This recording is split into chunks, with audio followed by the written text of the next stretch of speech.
Good day. Gusto ko lang ng quick talk sa'yo.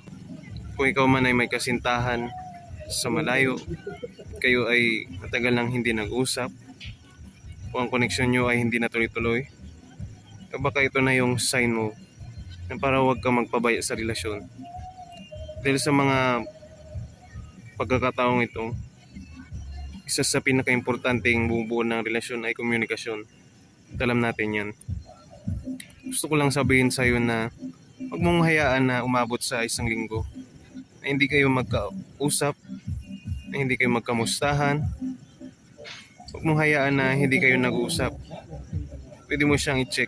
Check mo siya kung ano ng kalagayan niya. Check mo na kung anong kanyang mga ginagawa. Malalaman mo yung takbo ng puso niya.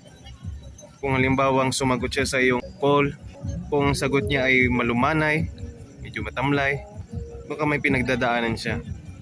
Pwede mo siyang kamustahin. O kung halimbawa mang medyo masigla at masaya, kaya malalaman mo excited siya. Excited siya sa'yo. Malalaman mo po yung kanyang puso pag ging-check mo siya. Kung kayo man ay merong kasintahan sa malayo. Kaya yan po. Lagi nyo pong i-check yung mga minamahal nyo, babae man yan o lalaki, ay pwede nyo i-check. Check nyo siya. Huwag nyo paabutin po ng 1 linggo.